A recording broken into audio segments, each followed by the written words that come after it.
So the idea of doing this school-based critical friend protocol is a huge shift in many schools to move in this direction. So we might have to take baby steps. And we're going to talk about that in a minute, how you could move in this direction, even if you do not have this entire departmental or school-wide approach to critical friends and looking at student work.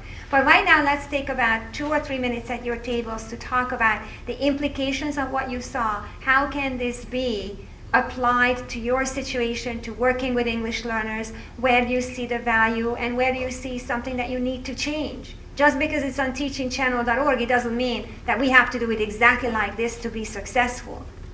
But do you see the promise of this practice, and what is the promise of that practice? Okay, so spend a couple of minutes on that, and then we'll continue together with the tool that Maria and I have developed and is in your book. 72 of your book. This summarizes the very rich professional literature and practice out there called looking at student work. You just had a glimpse at that in practice from Albany, New York. But there are many, many choices here. The point is the shared commonality is that there is a protocol. We don't just put teachers together the way we put you together. Here, put the puzzle pieces together, go. Instead, for this kind of work to really be meaningful, if you are venturing in this direction, many people believe that there has to be a structure or a routine. There has to be some kind of protocol, because it could be uncomfortable, as it might have been for that teacher. She wasn't even allowed to talk for a long, long time. She had to become a really good listener and a very reflective practitioner. But here on this page, you will see choices if you wish to go in this direction. Do you want to follow a tuning protocol to improve your practice, a collaborative assessment protocol, or a consultancy protocol to improve instruction? You could certainly just study these charts and find out which of these would match your needs best, if you choose to go this way. What are some reactions to the video clip that you saw?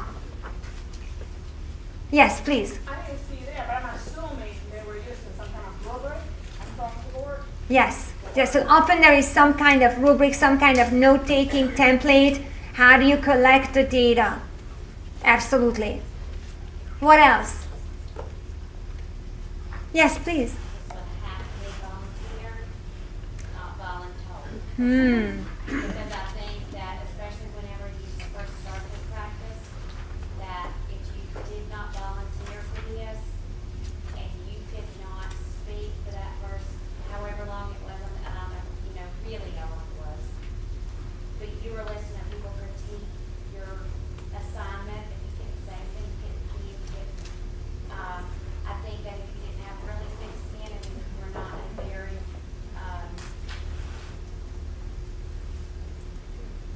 I'm not sure I've already, I think you'd leave crushed, I think you could leave crushed, I think you could leave your, just, I think it needs to be volunteered. And having said that, if you were to volunteer for this, and you got from this what the intent was, how much better would your teaching be, and how much better would your kids learn, which all kids deserve that. All kids deserve the absolute best lesson that you can create. So if we can get past our own feelings and we are in a safe environment where we trusted other people around us to give us good feedback, solid feedback that's going to improve, come in with a solution, not just a critique and not tell you what we're thinking, what on earth, it has potential. It's very exciting, but it can crush somebody if they were not in the right point in their teaching career. It's a huge paradigm shift. Going from, I do it all, I'm doing everything alone. I plan my lesson, I teach my lesson, I assess my students, I look at my data, I design, as you said, create my assessment measures, rubrics, everything, I do everything. It's a solitary act to be in the classroom sometimes. So to move completely away from it is a huge shift. I would not recommend to jump deep into that pool with this practice, but it's very important to see what's out there. How are these teachers literally polishing their assessment measures and tools to perfection because they make their practice transparent. And they put themselves, as you said, out there. This is basically a peer review. That's what it is. On the flip side, peer review and agreeing 100%, I also have worked with people who didn't volunteer to do something, and when they were encouraged to please just try this, they were fine with it in the end, and are coming back around saying, thank you for pushing me a little bit to do this. So you gotta kind of know your personalities to know who can I push a little bit to say, Yeah. you really should give this a try versus who needs to really volunteer. Yeah, so this was introduced in New York State at the state level. We called it the peer review process. There were two very simple protocols, warm feedback and cool feedback. And I use that in my coaching for a long, long time. So as I mentioned earlier, warm feedback, literally showering the person with compliments, looking for all the positive elements. Yeah, and you need that. We already established that on day one. We're still going with that. We're still happy with that. So the warm feedback is truly every aspect, both of the teaching, the learning, student outcome. You could just think of everything about that project, that rubric. And then the cool feedback is not critically shredding it to pieces, but asking clarifying questions. So that helped the teachers who participated to be more refined in how they can communicate ideas in a non-threatening, non-judgmental way, but truly asking clarifying questions. So what was the assignment? What did the kids get? Was it accessible to English learners? What were the supports? So engaging in a collaborative conversation. And that's in chapter 1. We have a whole big box of how to get started by simply asking questions. And asking the right questions and being able to listen and not become defensive.